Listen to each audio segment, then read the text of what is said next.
तो नमस्कार, traders diary में आपका स्वागत है। और मेरे साथ जो है आज कारोबारी हफ्ते का अगर आप देखें तो वीकली एक्सपायरी का दिन है। और जिस तरह से कल बाजार का सेंटिमेंट बना था, बहुत ही उतार चढ़ाव वाला सेशन था वरुण। और आप किस तरह से रीड कर रहे हैं? और ग्लोबल क्यू से तो आज भी मुझे कोई खास संकेत नजर नहीं आ रहा है। देखिए, ग्लोबली तो कोई खास संकेत है नहीं, नो डाउट उसमें कि अगर आप देखेंगे तो एसजीएक्स निफ्टी भी आपको 80 पॉइंट के आसपास की गिरावट दिखा रहा है। 15,100 के नीचे वो उतर चुका है, तो कहीं ना कहीं एक थोड़ा डर है कि शायद आज भी आपको मुनाफा वसूली देखने मिलेगी। ग्लोबली भी अगर आप देखें तो कल यूएस के मार्केट्स जो थे वहाँ कोई बहुत बड़ा संकेत नहीं था, ऑलमोस्ट सुस्त कारोबार वहाँ भी देखने मिल रहा था। डाउ जोन्स अगर आप देखेंगे तो वो नो डाउट हरे निशान में बंद हुआ, लेकिन बाकी अगर आप देखें तो लाल निशान में था। आज सुबह डाउ फ्यूचर्स और बाकी आपके नैस्डैक फ्यूचर्स जो है वहाँ से भी कोई बड़े संकेत नहीं है। तो एक बात सामने समझ में आ रहा है कि कहीं ना कहीं सुस्ती बड़े संकेत कहीं ना कहीं आज देखने मिल रहे हैं। और देखिए, कल तो जेरोमी पावल ने जो कहीं ना कहीं बाजार को आश्वासन देने की कोशिश की, उसके बाद भी यूएस के मार्केट जो है उसमें कोई रिजॉइस देखने नहीं मिला, तो सुस्ती के संकेत है। और हमारे यहाँ तो आज वीकली एक्सपायरी भी है, तो उसका इम्पैक्ट भी आपको देखने मिलेगा। हालांकि एक बात अच्छी है कि वीकली एक्सपायरी के पहले आप 2 दिन लगातार ठंडे हो चुके हैं, तो शायद उतने बड़े मूव्स देखने ना मिले, लेकिन हाँ थोड़ी सुस्ती रहेगी। लेकिन मेरी आज नज़र बैंक निफ्टी पे होगी कि बैंक निफ्टी क्या करता है। मुझे लगता है कि हो सकता है कि सेकेंड हाफ में बैंक निफ्टी थोड़ा सपोर्ट करने के लिए आएगा, बट देखते हैं, ये सब उम्मीदें हैं। बिल्कुल, तो उम्मीद पे ही दुनिया कायम है। और जिस तरह से हम देख रहे हैं, आई थिंक कल मैं आपसे 15,200 की बात कर रहा था, तो आज 15,000 की एक्सपेक्टेशंस लगा सकते हैं हम, क्योंकि 15,080 पे ऑलरेडी एसजीएक्स निफ्टी हमें देखने को मिल रहा है। तो देखना होगा कि किस तरह से आज बाजार का मोमेंटम पैन आउट होता है। पर हम अपनी पारी की शुरुआत करते हैं। जो चुनिंदा स्टॉक्स हम आपके लिए लेकर आते हैं ट्रेडर्स डायरी में, वहां पर सबसे पहली कैटेगरी है कैश की। और कैश स्पेस में वरुण आपको बताएंगे सबसे पहला स्टॉक। देखिए, सबसे पहला स्टॉक में रहा है गुजरात अपोलो इंडस्ट्रीज। इस कंपनी की आगे बोर्ड बैठक है जहाँ पर ये कंपनी जो है बायबैक के ऊपर विचार करने वाली है। और हमने देखा है अब तक कि बायबैक के ऊपर जब भी कंपनियां विचार करती है तो उनमें अच्छी खासी तेज़ी आपको देखने मिलती है। तो मेरे ख्याल से ये खबर काफ़ी है स्टॉक में आज तेज़ी करने के लिए। अच्छी खासी तेज़ी इस काउंटर में बन सकती है। 227 के लक्ष्य के लिए आप खरीदारी करके चल सकते हैं।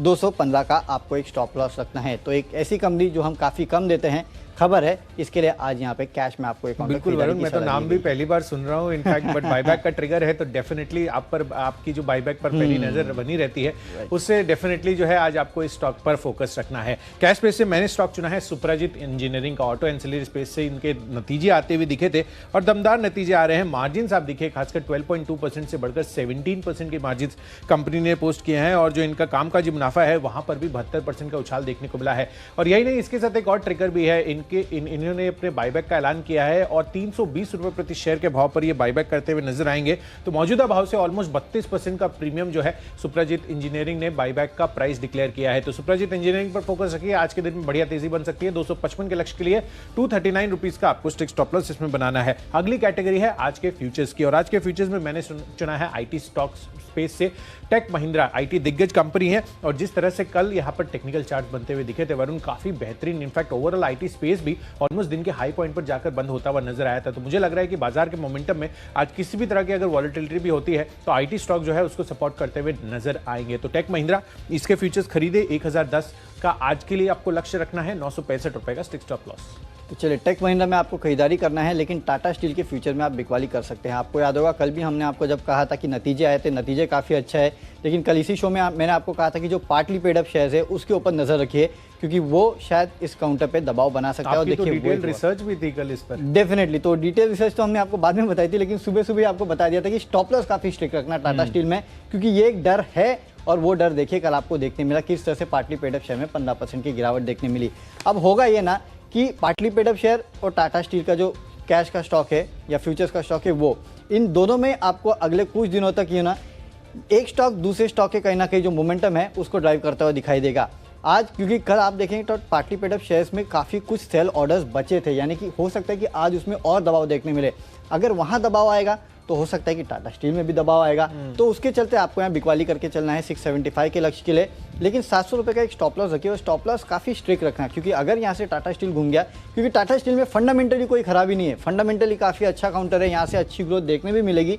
लेकिन ये पार्टली पेड अप शेयर्स का जो किस्सा चल रहा है उसके चलते शायद थोड़ा दबाव आ सकता है, इसके लिए यहाँ बिकवाली करके चलेगा। ऑप्शन में भी आपको एक बिकवाली का ट्रेड ही लेना है और वो है पीवीआर के काउंटर में। देखिए, अगर आज मार्केट में थोड़ी बहुत भी गिरावट देखने मिली तो ये कुछ जो हाई बीटा काउंटर्स है वहाँ पे शायद आपको दबाव देखने मिलेगा। और वैसे भी पीवीआर जो है 1500 के लेवल के आसपास ट्रेड कर रहे हैं, तो काफ़ी क्रूशियल लेवल है। यहाँ से अगर ऊपर चला गया और मार्केट में तेज़ी आई तो डिफरेंट केस है, लेकिन लगता नहीं कि आज मार्केट गैप अप खुलेंगे, गैप डाउन ही खुलने का अनुमान लगाया जा रहा है और मुनाफा वसूली थोड़ी बहुत हो सकती है बाजार में। तो कुछ ऐसे स्टॉक्स है जिनमें गिरावट आएगी। इसके 1480 का जो पुट ऑप्शन है वहाँ पे आपको खरीदारी करके चलना है। 68 के लेवल के लिए 52 का स्टॉप लॉस रखना है। लेकिन शुरुआत में देखना, अगर ये 1500 के ऊपर चला गया और टिक गया तो फिर इस ऑप्शन को छोड़ देना। अगर 1500 के नीचे ही टिका रहा तो इस ऑप्शन को आप ले सकते हैं। बिल्कुल, तो भाव के हिसाब से पीवीआर में आज आपको ट्रेडिंग करनी है जिस तरह से लेवल्स बता रहे हैं वरुण ऑप्शन कैटेगरी में। और ऑप्शन में मैंने चुना है आरबीएल बैंक को और यहाँ पर आपको सेल कर कर चलना है। और वो कैसे लेना है, पुट ऑप्शन बाई कर कर। और यहाँ पर इसलिए क्योंकि जिस तरह से कल का बैंक निफ्टी में भी आप वॉलेटिलिटी देखेंगे तो आरबीएल बैंक यहाँ पर काफ़ी नेगेटिव मूवमेंट्स बनते हुए नजर आए थे आखिरी 2-2.5 घंटे में। तो मुझे लग रहा है कि यहाँ पर आपको बिकवाली आज के लिए कर कर चलनी चाहिए। 17 रुपये 80 पैसे का प्राइस है, 250 रुपये का पुट ऑप्शन है और यहाँ पर जो टारगेट लगाना है 35 रुपये का, इसको रखिए और 10 रुपये का स्ट्रिक्ट स्टॉप लॉस मेंटेन करके। तो ऑप्शंस में मैंने आरबीएल बैंक बताया, पर अगली कैटेगरी भी हमारे पास है, वो है टेक्निकल चार्ट्स पर। और टेक्निकल चार्ट्स के आधार पर मुझे स्टॉक समझ में आ रहा है माइंडट्री का। बेहतरीन नंबर्स यहां पर आते हुए नजर आए हैं। माफ कीजिएगा, यहां पर जो टेक्निकल चार्ट्स के आधार पर जो इंडिकेशंस है वो काफी बेहतरीन है। और यहां पर आप देखिए, मैंने आपको टेक महिंद्रा भी बताया था, तो चार्ट्स पर टेक महिंद्रा तो है ही, साथ ही माइंडट्री यहां पर भी फोकस रखना है। और बेहतरीन यहां पर भी चार्ट स्ट्रक्चर बन रहा है। 1775 के टारगेट के लिए खरीदारी कीजिए, 1700 रुपए का आपको स्ट्रिक्ट स्टॉप लॉस लगाना है। चलते हैं हमारी अगली कैटेगरी जो कि है टेक्निकल कैटेगरी, जो कि कुशल आपको बता चुके हैं, मेरा बताना बाकी है। तो टेक्निकल काउंटर जो मुझे पसंद आता है वो है सिप्ला का। आप देखिए पिछले कुछ दिनों से सिप्ला के काउंटर में अच्छा खासा ट्रैक्शन बनते हुए दिखाई साफ दे रहा है। लग रहा है कि लोगों का यहाँ पे काफ़ी फोकस है और स्टॉक यहाँ से अच्छी खासी तेज़ी दिखा सकता है। आप चार्ट निकाल के देख लेंगे तो आपको समझ में आएगा कि किस तरह की तेज़ी इस काउंटर में देखने मिल रही है। मोमेंटम अच्छा है, खरीद के चलिए इस काउंटर को। 890 के लक्ष्य आपको देखने मिल सकते हैं। 850 का आपको एक स्टॉप लॉस भी रखना है। देखिए फंडामेंटल तो ये काउंटर अच्छा है, इसमें तो कोई डाउट ही नहीं है, लेकिन साथ साथ टेक्निकल एक बहुत बेहतर सेटअप देखने मिल रहा है, यहाँ से और चलेगा। खरीद के चलिए इस काउंटर को। बिल्कुल, तो टेक्निकल पिक के आधार पर वरुण ने आपको सिप्ला सुझाया है और मैंने आपको माइंडट्री बताया है। अगली कैटेगरी जो है हमारी वो है फंडा पिक की। और फंडामेंटली जो स्टॉक मुझे समझ में आ रहा है 3 महीनों की अवधि के लिए, वो है अशोक लेलैंड का। इनके नंबर्स भी आने वाले हैं और बहुत ही बेहतरीन नंबर्स एक्सपेक्टेड है, खासकर ऑपरेशनल फ्रंट्स पर अगर आप देखें तो।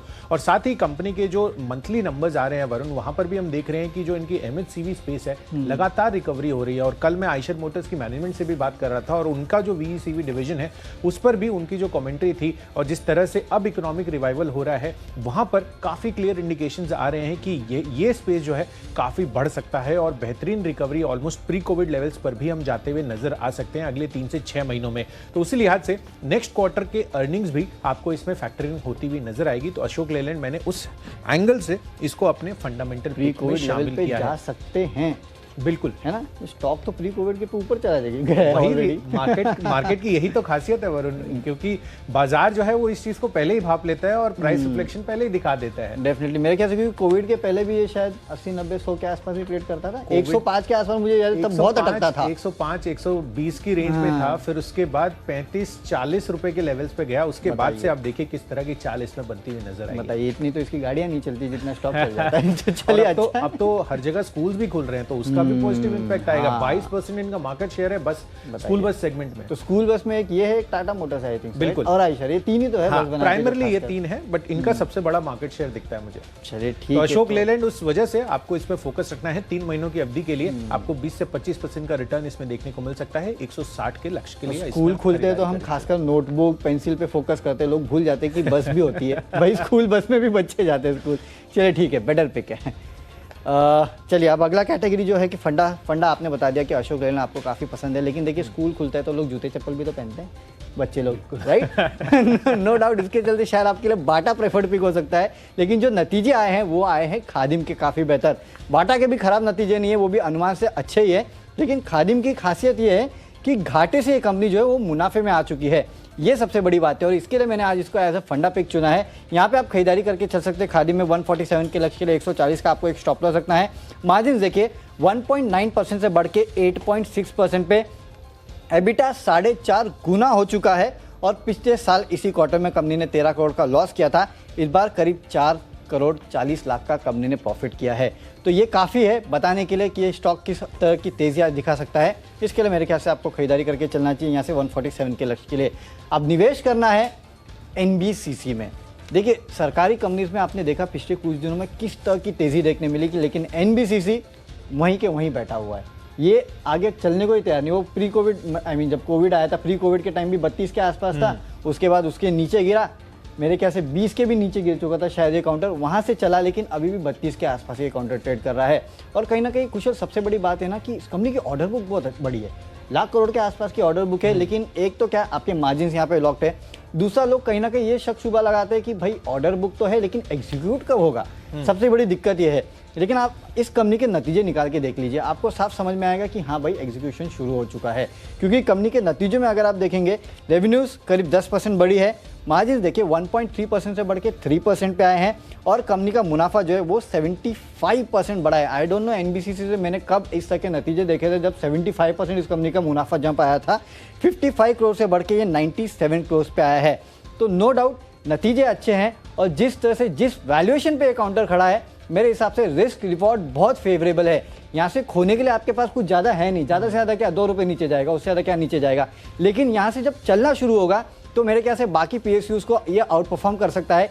रीजंस काफ़ी सारे हैं, जैसे कि मैंने आपको गिनाया कि एक तो ऑर्डर बुक तगड़ी है, ऑर्डर एग्जीक्यूशन शुरू हो चुका है। मेरे ख्याल से अगले कुछ समय में आपको इस कंपनी के जो रिजल्ट है उसमें देखने भी मिलेगा। इस बार के रिजल्ट्स में भी उसका एक रिफ्लेक्शन आपको देखने मिला। यहाँ से आप इस काउंटर को अपने रडार पर रखिएगा। 42 के इनिशियल लेवल्स आपको ये दिखा सकता है, और अगर तेज़ी और भी कंटिन्यू हुई तो 50-60 के आसपास के लेवल भी आपको इस काउंटर में देखने मिलेंगे। फंडामेंटल स्टोरी अच्छी है, रिस्क रिवॉर्ड अच्छा है, वैल्यूएशन अच्छे हैं, 2 महीने के अंतराल में 42 के लेवल्स दिखा सकता है। होल्ड करिए इस काउंटर को इन लेवल्स पे। बिल्कुल, इनफैक्ट मुझे तो ये टाइमिंग इंटरेस्टिंग लग रही है। 2 महीनों में 30% तक का रिटर्न, डेफिनेटली आप देखें एक्सपेक्टेशन। हाँ, क्योंकि एक छोटा स्टॉक है, कंपनी छोटी नहीं है, लेकिन स्टॉक प्राइस के हिसाब से अगर आप देखें तो छोटा है। तो ऐसे स्टॉक जब चलना शुरू होते हैं तो फिर उनमें बोलते हैं ना, और इन्वेस्टर इंटरेस्ट उसमें काफी डेवलप हो जाता है उस वजह से, क्योंकि being the smallest stock price अगर आप इंफ्रा में देखें तो आई थिंक यही सबसे सस्ता स्टॉक हमें देखने को मिलता है। तो डेफिनेटली एनबीएफसी पर माफ कीजिएगा एनबीसीसी पर नजर रखिए। वरुण के तरफ से इन्वेस्टमेंट पिक ये आता हुआ नजर आ रहा है। इन्वेस्टमेंट के लिहाज से मैंने जो स्टॉक चुना है वो है आइशर मोटर्स का। इनफैक्ट ये अशोक लेलैंड और आइशर मोटर, ये दोनों जो कॉल्स मैं आज आपको दे रहा हूँ, ये कल की जो कॉन कॉल हुई थी मैनेजमेंट के साथ हमारी, उसमें मैं डिराइव कर दे रहा हूं। क्योंकि एमएचसीवी की स्पेस पर जो कंपनी के हेड हैं सिद्धार्थ लाल, उन्होंने काफी बेहतरीन कमेंट्री की थी। और रॉयल एनफील्ड है, यहां पर इन्होंने जापानीज मार्केट में एंट्री की है पिछले क्वार्टर में, तो वो अपने आप में काफी सिग्निफिकेंट इनके एक्सपोर्ट्स ग्रोथ को बढ़ाता हुआ नजर आ सकता है। तो आगे के लिए लॉन्ग टर्म के लिहाज से मुझे आइशर मोटर्स काफी पसंद आ रहा है।